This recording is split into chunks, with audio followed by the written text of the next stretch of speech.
Good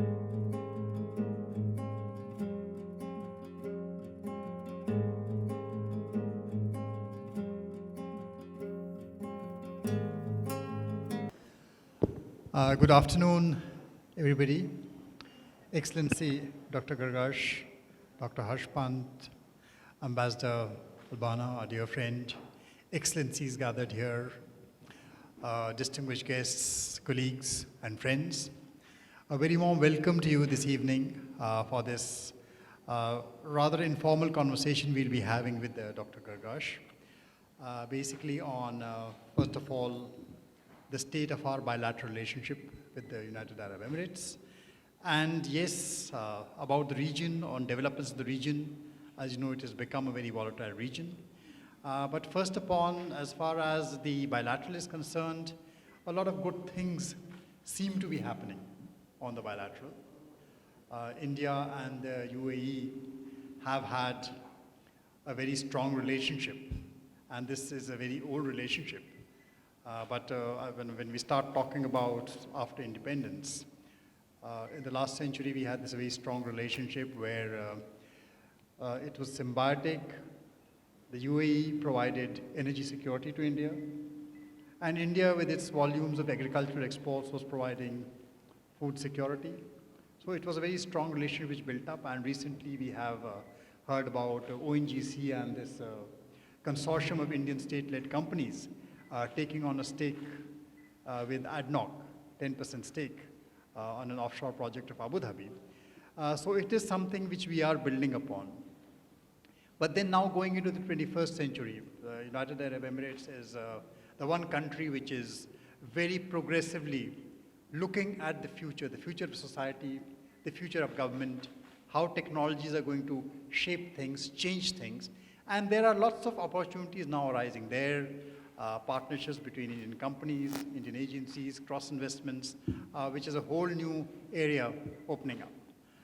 So I will stop here, then we can continue this conversation. But what I would like Dr. Gargash to begin with is to give us his very brief view on how is he seeing this bilateral progressing. There have been a lot of strides. We are already having, right as we speak, the first Gulf Star 1 exercise off the coast of Abu Dhabi, where the navies of both the nations are cooperating. They are together doing an exercise. We are both committed to rules-based open oceans which are safe and secure, open to passage for everybody. So these are things which are happening right before our eyes. Over to you, sir. Thank you very much. Thank you. First of all, I'd like to thank you for hosting me to this gathering, and to be also in New Delhi and in this beautiful weather, which is unusual also, for New Delhi. But it's an opportunity really to discuss several things. As you mentioned, I think it is only appropriate to start with the state of the bilateral affairs, and then perhaps to move on to other areas of interest, the region, etc. But I want to start with the state of the bilateral affairs. Things don't really seem to be happening. They are happening. So I'll take the seam out of the sentence here. They are happening. I would say that first of all, to come and claim that we are building a relationship with India, of course, is not the fact. The relationship with India is an age-old one, and it's a diversified relationship. It's economic, it's social, it's culinary, it's naval, it's all sorts of aspects. So it's a very diversified relationship. But what I think is happening to this relationship, which is remarkable, is it is being modernized, really. This is a relationship where traditionally the private sector and the people-to-people component has been leading, and the government-to-government relationship has been in tow, basically. And I think what's happening right now, it's calibrating where the government-to-government part of the relationship is actually as dynamic, as strong, and playing a very important leading role. Now, this is a remarkable development, and we have to give credit where it's due. And credit is really due to leadership on both sides, on Prime Minister Modi's side and on the leadership of the UAE, Sheikh Mohammed bin Zayed's side. I think they recognized that an ancient and fruitful relationship needs a strategic edge. It needs also a reservoir of what I would call trust. And I think what we have done very quickly is we have put into this relationship a strategic component that was not necessarily there. This is a relationship that was very retail, but we took this relationship over the past 2 years and put on a strategic edge. We came and said we can't just leave this relationship to be about trade and about tourism and about labor and so on and so forth. The world is changing, and as we recognize that the world is changing, we need to really give this relationship an edge and see what can we do really in defense, what can we do in energy, what can we do in investment, what can we do in various other aspects that need for this to happen. Now, in order for you to do that, you need several things in a relationship. I think the first thing that you need is you need political will. Without political will, it's very difficult to drive many of the other components of the relationship.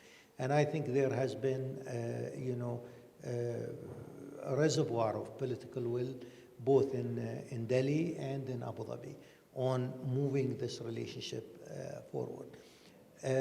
You need to build trust, because there are many areas that people feel are strategic and they are not willing to sort of discuss or try and build bridges in unless there is that relationship of trust. And I think we've built also that, and I think it will only be accumulating. How do you do these things? I think this is also essential. One of them is by delivering. And I think India is delivering, and we are delivering in many, many aspects of the relationship. And I want to say one thing. We are just in the beginning of this journey. We are just in the beginning of modernizing this relationship, recognizing what we can do together. And to be honest, we are also, very, I would say, thrilled at it, because we are really engaging not only with a partner that we know very well over centuries and centuries, but because this partner is also, turning to be a global player. So really for us, we have vestas of interest in having a relationship that is constructive and a relationship that is full of trust and with various ideas and so on and so forth, and to move on forward. I want to say a word also about this. I mean, Prime Minister Modi, in the beginning of his visit, first visit, mentioned a huge investment in Indian infrastructure. And we had a big discussion, internal discussion about this. I mean, is this target feasible for us to commit to or not? And I remember Sheikh Mohammed bin Zayed saying, if the Indians have their governance in place, then the sky is the limit, really. So basically, we are willing to put more and more investment in India because opportunities are there.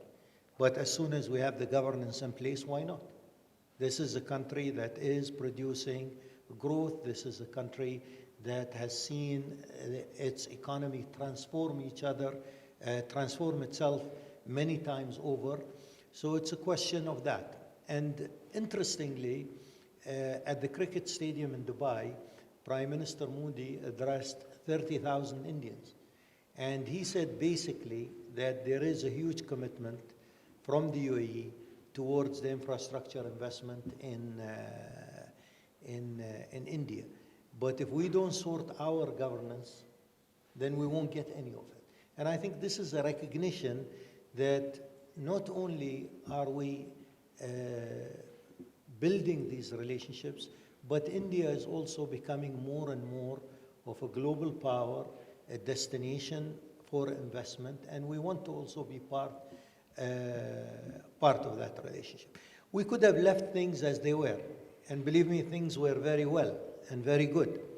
As I said, we have a relationship that's historic. We have 2 million Indians plus working in the UAE, of all segments of societies, from the billionaire to the blue-collar worker.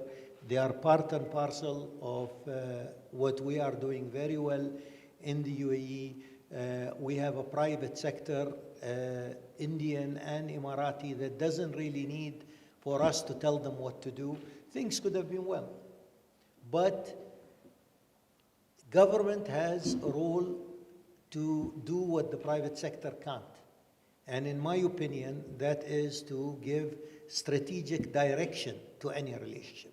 And I think what you are seeing right now in this relationship, and I emphasize again and again, that these are still very promising but early days in our shifting gears. But that strategic direction is all essential. And that strategic direction was not there. It was, as I said, retail, of this doing this and that doing that and that doing that. And it was quite substantial retail. I'm not saying it was not substantial retail. But it is only strategic direction that allows us to be successful in being part of the, being part of the oil reserve that is in India. It is only strategic direction that a concession, an oil concession is being granted to an Indian company in the UAE for the first time historically. And I think many, many other areas, whether we will move in space, whether we will move in nuclear energy, whether we will move more into defense, whether we will move more into technology, cyber technology, all of these things, private sector can do many things, but government strategic lead is very important, and that is what we are really seeing in the relationship. Thank you. Thank you for this exposition of the bilateral relationship. And speaking of the bilateral relationship, you did also mention this strong people-to-people connect which we've had, which is over 2.5 million people working out there in the UAE. Overall in the Gulf, India has over 6.5 million people who are in the area. Now UAE of course stands out as, I would say, a strong nation with, which advocates very strongly stability in the entire region. And stability, because of this large population we have there in other areas, yes, stability becomes a major concern for India. Only yesterday we got confirmed news of the fact that yes, 39 Indians sadly were, who we thought were held hostage, did lose their lives to the ISIS in Iraq. So the state of what is happening around in Syria and Yemen becomes an area of concern. So we have Dr. Harsh Pant here, who would love to prod you, who's a strategic affairs expert, who would love to prod you on some of the regional developments. Thank you, sir. I really enjoyed the way you mapped out the Indo-UAE ties. I think there is a widespread recognition that they are changing dramatically, and I think for the better, as you very rightly outlined. But they are also happening in a very interesting context, I think, in what is happening in the larger Middle East or West Asia, as we like to call it here. And if you look at it at multiple levels, there are some very interesting developments. So whether you are looking at it politically, some very interesting news coming out of Saudi Arabia, for example, how the Crown Prince is trying to reorient domestic politics. And I think you would appreciate that because you were you blazed the trail in terms of elections and how to democratize the process relatively. So I think the political liberalization is, the social liberalization happening is very good news in terms of where the region perhaps is looking forward in the future. There is also the idea of what Americans and American leadership in the region means, whether it's changing and whether new actors who are emerging, whether it's Russia on one hand, or whether it's countries like China and India who are developing a larger footprint in the region. And what they can contribute. And I think you mapped out earlier on why you think India and UAE partnership matters, partly because of India's global footprint and regional footprint in the Middle East is expanding. Given that it is also happening at a time when we are looking at a post-oil industrial or economic argument, we are also looking at very fundamental fault lines getting drawn in the Middle East. So I would, as a policymaker who is looking at it from the very top, can I request you to give us a brief overview in terms of what you think are the most important challenges that keeps you awake at night? Thank you very much. Thank you. Again, in order to organize my thoughts, I would say that, first of all, it's extremely important to understand the international system. The international system is no longer a unipolar system. Clearly, the United States is an important player, but it no longer is the sole player. The international system that exists today is a very dynamic one. And I think also that reflects regionally. So clearly in the region, I mean, the Arab world has never been known to be a quiet part of the globe ever. But I think even by our own standards, this is an unusually difficult and fluid time. So clearly, what we're seeing is a system where it's more difficult and more fluid and more dynamic than we have seen for the past 25 years. The first lesson we draw out of this is a lesson that we ourselves have to bear some of the responsibility for our own security. And I think the UAE, although is not one of the larger states in the region, we've understood that lesson very early on. So we built quite a capable military because we understand now that an intervention such as we have seen in 1990, 91, led by the United States to liberate Kuwait, is not going to occur again. This is a different international system, very difficult for it to rewind and just play over the sort of response. So clearly, we have a bigger responsibility here. The second, I think, thing that we understand from the international system, it's a two-way relationship. You no longer really can have a relationship with a major power by subcontracting that major power for your own security needs. You have to also contribute to what is seen as major challenges in security. And for that reason, we have been, for example, involved in Afghanistan for over a decade. Practically, we have 38,000 Emirati soldiers who went through Afghanistan on a rotation basis. So we've got almost all of our armed forces with Afghanistan experience, for example. And this comes back from the main thing is in a different world, you can't be relevant unless you are relevant. You have to play a role in what is going on because it's no longer a clear divide between East and West, between Moscow and Washington. This is a totally different international system.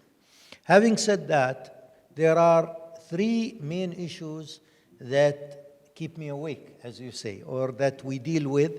And these three main issues from, again, an Arab context, a Middle Eastern context, are the following. Number one is the issues of stability. The Arab world, since 2011, has gone through what is being termed as the Arab Spring. And as a result, a region that has been used to 3 crises at one time is now undergoing 6, 7 crises at the same time. We're not, we're not over-optimistic to reduce it to 0 crisis, but we want to go back to the good old days of 3 crises rather than 6, 7 crises. And I think from that perspective, issues of security and stability are things that we work for. So everything that the UAE does, by itself or in tandem with friends and allies in the region, you mentioned Saudi Arabia, Egypt, other countries, is about security, about stability. Because we recognize that we can't be, a good, developing, shining, whatever model, while the whole region is on fire. We can't be feeling secure if the whole neighborhood is burgled and our house is not burgled. We want that sense of security in the region to feel also more secure. So from that perspective, a large part of what we do is about stability, supporting stability. And we recognize also our limits, because we are not a large nation. We cannot do this alone. We need countries such as Egypt, for example, because Egypt, out of every 4 Arabs, 1 is Egyptian. So clearly, Egypt is essential in this sort of bulwark that we're talking about. The biggest news currently coming out of the region is really Saudi Arabia. The biggest, and I would say the most positive news coming out of the region is Saudi Arabia. Yes, people talk about this crisis and that crisis, but what is happening in Saudi Arabia today, it has a major potential of bringing about regional change, really, I would say, in terms of addressing fundamentalism, in terms of opening up an economy, and in terms of what I would call also the sort of moral position that Saudi Arabia has in Islam. So clearly, this is one of the big stories, and all of this I consider under the first banner of stability. The second big issue that we deal with is extremism and terrorism. And this for us is actually an issue that has been one of the areas where we have seen our relationship with India grow and develop. Now, the UAE, over the years, has warned against extremism and terrorism. And we have clearly warned that our great religion, the Islamic religion, has been hijacked by a militant minority, and by giving it a militant overview. And what we are really doing today, not only as the UAE, but many other forces in the Islamic world, is to try and think beyond sectarian, think beyond militancy, and consider that this is a fundamental issue. Political Islam does not represent Islam as a religion. Political Islam is using Islam for political ends. And I think this is an issue where 6, 7 years ago, I would come and tell you, in many cases, we were alone. And we were seen by many others that perhaps we were exaggerating in how we saw this issue. Today, we no longer feel alone. We feel we are dead center on this issue, because also of what the world has seen from, various terrorist outrages, etc. And we say extremism and terrorism because we think that if you accept an atmosphere of terrorism, to a certain extent you justify many of an atmosphere of extremism, you justify many of the terrorist acts. So this has been our discourse. And we understand that we're not out of the woods yet. We think that there is greater understanding of what is happening here, but we at the same time feel that we need to do more. We need to do more in order to make sure that we separate the militant view of Islam from the religion. And I think this is essential. And we have to do it, and we have to make sure that the narrative of extremists is combated by a positive narrative, a moderate narrative, and a narrative of hope. I think this is essential. The third important issue is Iran. And I think this is an issue that continues to concern us and worry us.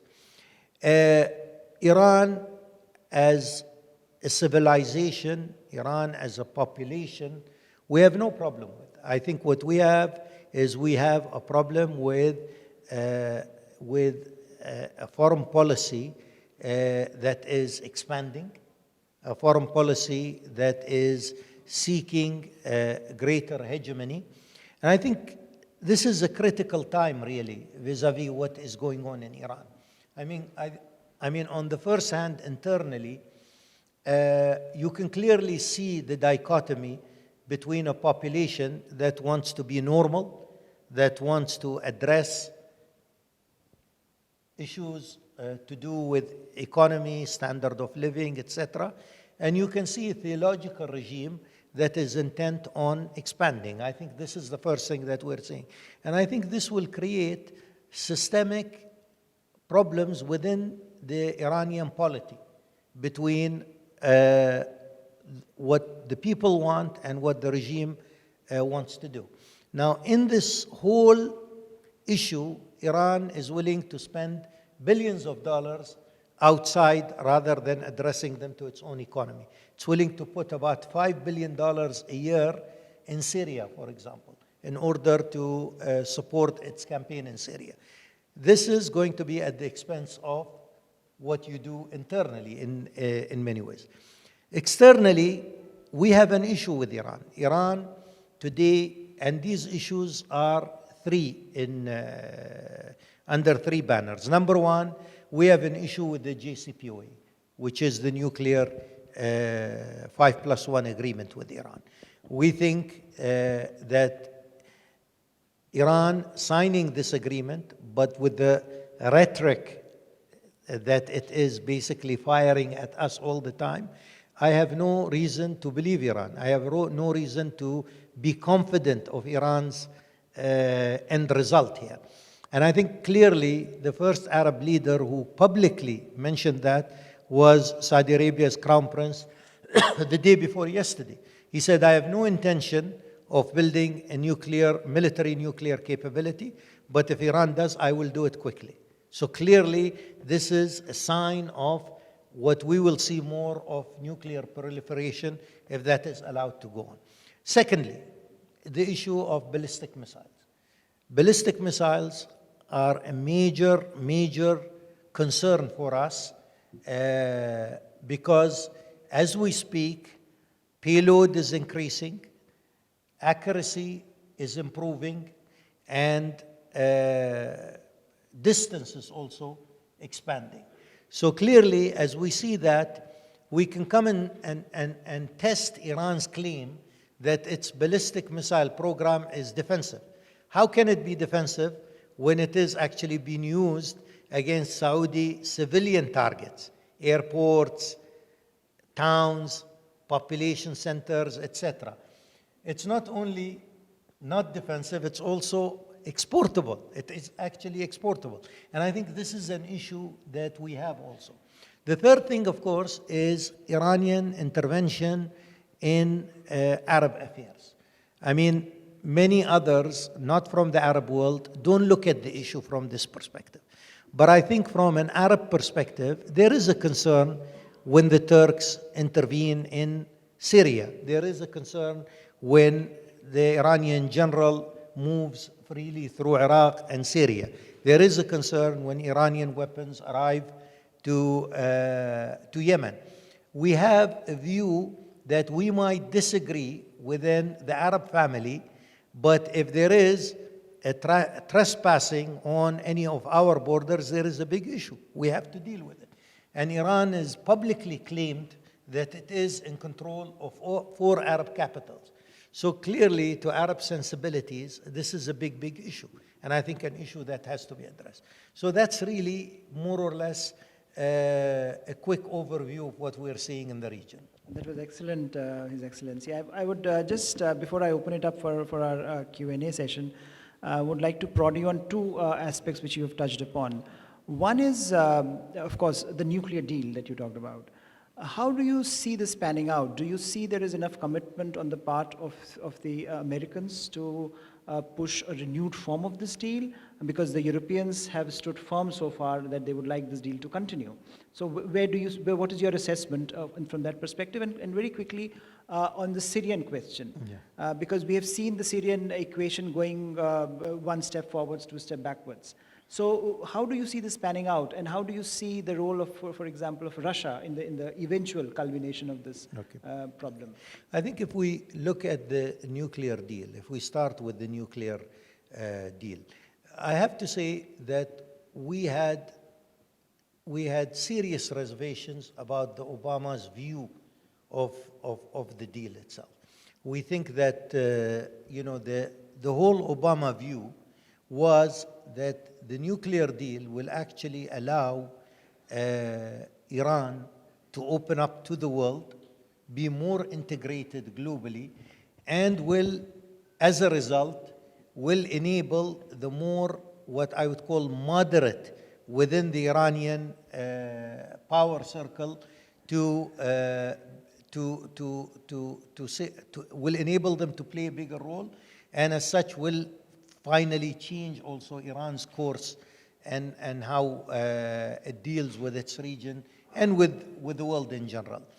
From the beginning, we thought that this was a very naive view, because in reality, the moderate circle, even within the regime, doesn't really have or control any of the levers of power.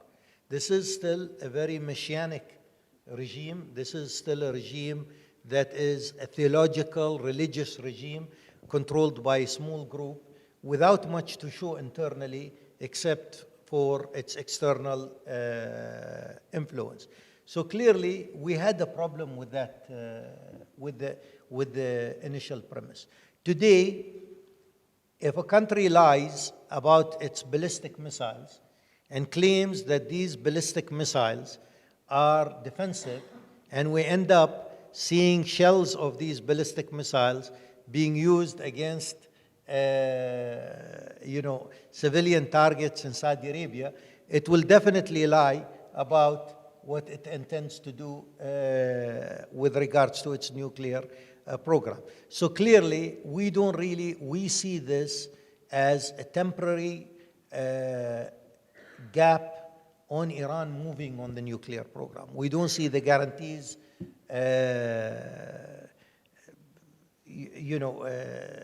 convincing, to be honest. And to be honest, you have to link that with the rhetoric. You can't really come and allow somebody to buy a gun when he's threatening people, because threatening people also tells you what his intentions are. So we're really seeing this Iranian rhetoric, constantly barraging us about regime change and about groups and about this and that. So clearly the intention in many ways is there. I think it'll be very difficult here going forward, to be honest. The Europeans are trying to assuage some American concerns, but they're not doing enough so far. Or what we are seeing so far is not good enough. We need to be much tougher, and we need really to address these issues vis-a-vis Iran's belligerent behavior in the region. With regards to Syria, I would say that there has been a huge failure of diplomacy in the region. And I think this is an understatement today. But we are seeing a huge failure of diplomacy in Yemen. We are seeing a huge failure of diplomacy in Syria. And the problem is the belief somehow that through military capability, we will be able to end the problem. Currently, the tide is in the favor of the Assad regime. But the Assad regime will not be able really to take over control in Syria without a political solution. That has to be very clear. In Yemen today, for example, we are totally convinced that the solution in Yemen is not military. The solution in Yemen is political. What we really are trying to do is we are trying to change the calculus. We are trying to show for the parties in Yemen, and the Houthis especially, that there is no other solution. You have to come to the table. And you shouldn't come to the table with exaggerated exaggerated view of what you can achieve. So clearly, Syria, Yemen, and other places that we are seeing, there has been a serious failure of diplomacy, a serious failure of the use of political means, and the cost has been too high. Vis-a-vis Russia, I think Russia has clearly seen, read that there has been gaps in the Syrian issue. The Americans, after the famous red line of President Obama and backtracking on the red line, I think the Americans read the Obama administration very clearly. The Russians read the Obama administration very clearly. And they saw that they have an interest, there are gaps, and Russia can actually play a role. Now, the big test really for Russia is to basically convert the gains that they have achieved there into a political process, because otherwise it's going to be a very long, I would say, sojourn in Syria. Thank you, sir. I think we would like to open this to your questions, comments, and observations. So I would like to start from the very back. I think someone had raised the hand at the very back. Should we?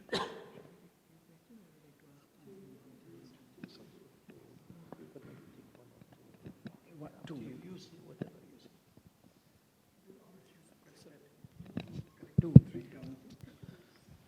Hello. Thank you, Your Excellency, for your comments on UAE's and India's strategic affairs. The couple of questions I had in mind regarding strategic affairs in the Middle East and UAE's role in it.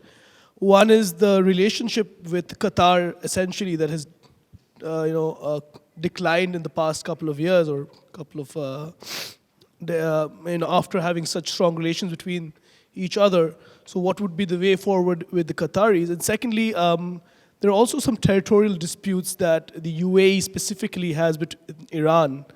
So how would you see strategically UAE playing a role in resolving them, or is something that's outside the ambit of that relationship? Thank you. Yes, there's someone here. Can we have the mic here, please, at the very front?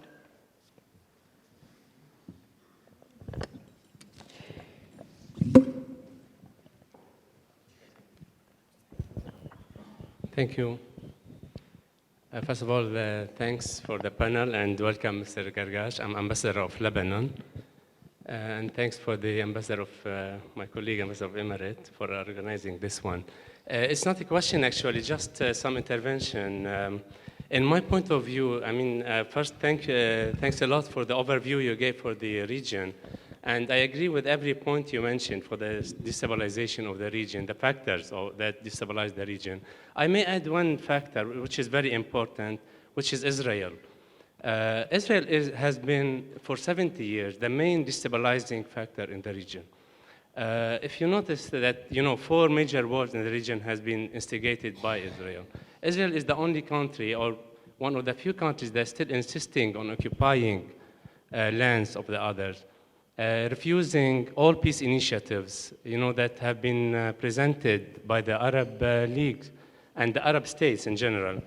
Since 2002, there has been a historic initiative by the Arabs, all Arab countries, and this was rare, presented to Israel, for the recognition of two-state solution in return for recognition of Israel as a normal state in the region. But since then, every year, this proposal has been renewed and has been refused, unfortunately, by Israel. Israel has the arsenal weapon. We are talking about the nuclear weapon. Israel has a huge arsenal of nuclear weapon, even though they keep, ambiguous on this vision, which is very destabilizing in this. So, I mean, this factor should, maybe sometimes, this factor is highlighted and sometimes is not under the spotlights due to probably more pressing views of extremism, what's so-called Islamic extremism. But we should not overlook this main factor because it's always there and it's very important and very destructive factor in the region. Thank you. Thank you very much. I think on Qatar, there is a tendency by many of our friends to simplify the issue and look at it as a family feud.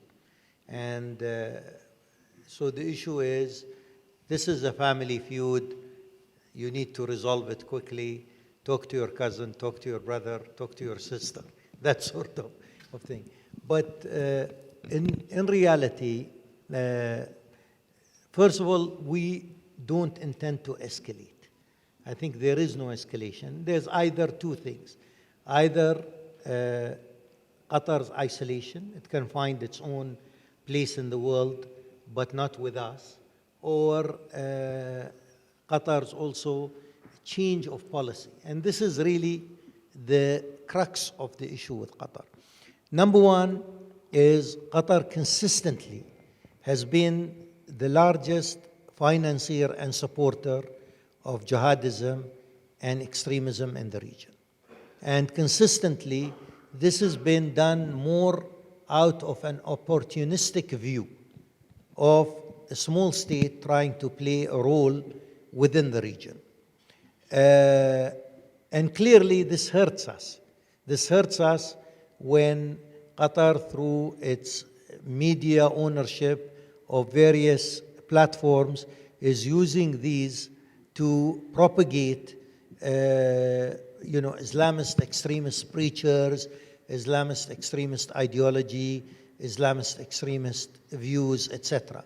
When a whole group of organizations, etc., are, being paid by Qatar to sustain them. When recently, for example, this whole issue that was published by the Financial Times a few months ago has the New York Times revisited the story, which is basically a ransom that Qatar paid close to $1 billion to various extremist groups, Sunni and Shia, in order to release 16 Qataris. Up to $1 billion was paid. This sort of thing is not your normal act of sovereignty. It's not your normal act of sovereignty. This is not the issue of 4 larger states or 3 larger states or 2 larger states ganging up on one small state.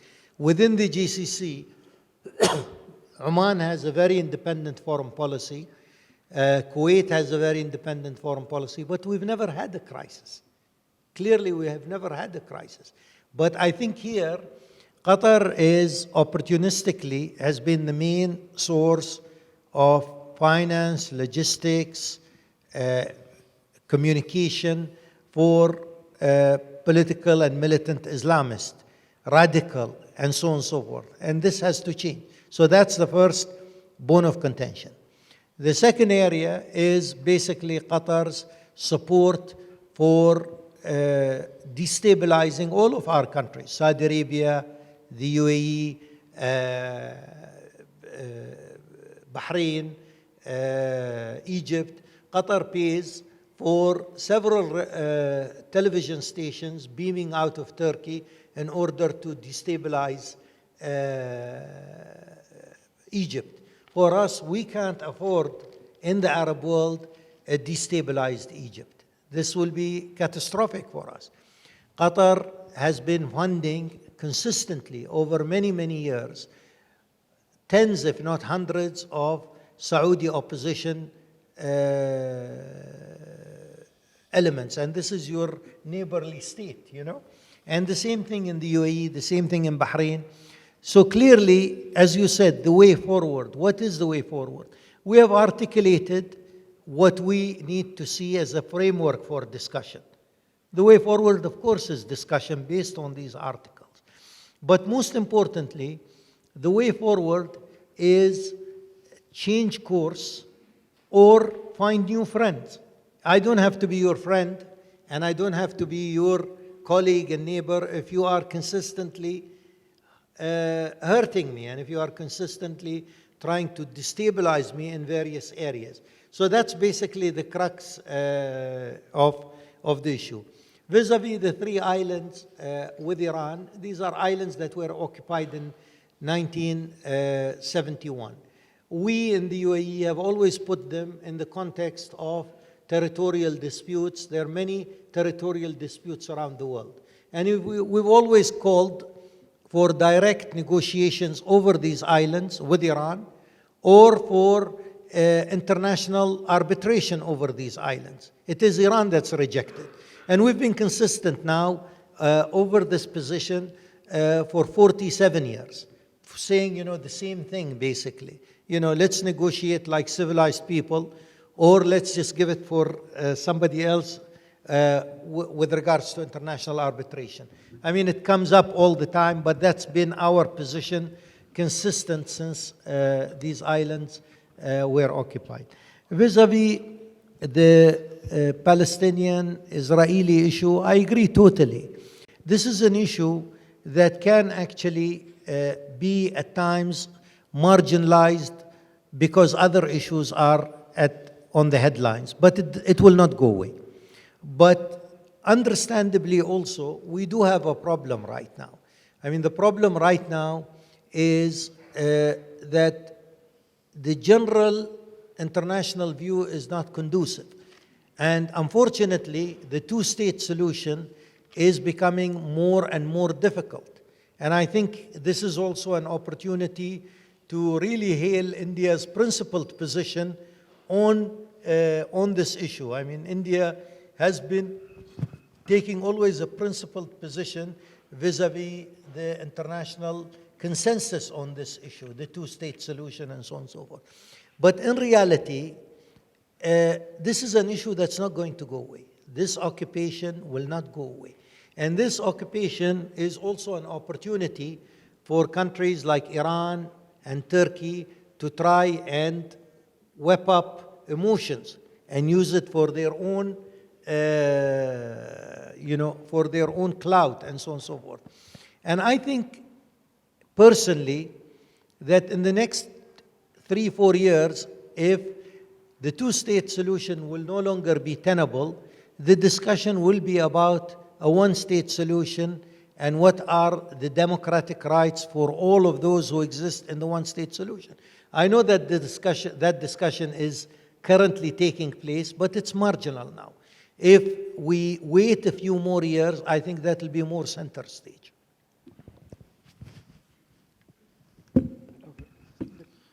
Hello, so I'm Siddhant from Doordarshan News. So how do you characterize India-UAE relations? We have seen a number of incoming and outgoing visits, particularly when it comes to counter-terror, because we have seen few deputations, the 5 IS personnel being deported to India, and of course Farooq Takla, the famous case which is being reported by the media. Sure. So how do you characterize the relationship?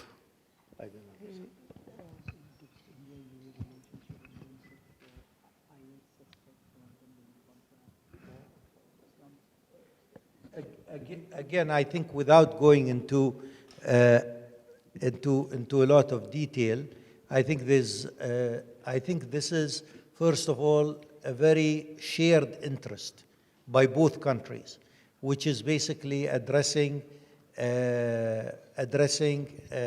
terrorists and addressing terrorist suspects and addressing also, I would say, terrorist organization. This is a subject that brings us closer, doesn't bring us apart in many ways. And there's a lot of cooperation on that, but of course I don't want to go into the detail of that. Yes, gentlemen. Okay, I'll give this gentleman first chance.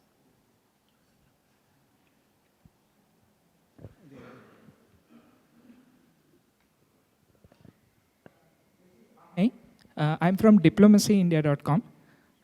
You discussed various issues which related to Qatar and Iran just now, and which has affected you as well as your neighbors. But then, what is the way forward? Again, I think the way forward. And I think this is a very good question because, again, our region has seen, a sectarian, religious prism overtake how politics is done. And in a period of Arab weakness, we have seen regional players come and intervene and be major important players in the Arab world. So today you have Iran and Turkey, which are not Arab countries, perhaps are more influential in many ways in the Arab region than some of the Arab states. And I think this is not a healthy state. So really, you're coming and saying, what is the way forward? I think the way forward is, number one, is the basic things of an international or regional order, which is the respect for sovereignty, the institutions of state, bringing about a more nationalist discourse, not in the sort of hyperbolic nationalist discourse, rather than a religious discourse. We have to think of ourselves more as Arabs, or think of ourselves more as Emirati, rather than think of ourselves as Shia and Sunni and this or that. I think this is an essential part of what we have seen. I think clearly, and again, I quote also the Crown Prince of Saudi Arabia, because again, as I mentioned, out of all this, one of the big stories in the region that you don't have to miss at all is the positive news from Saudi Arabia. That's the big story in the region. And he said basically, that since 1979, we have seen a different Saudi Arabia.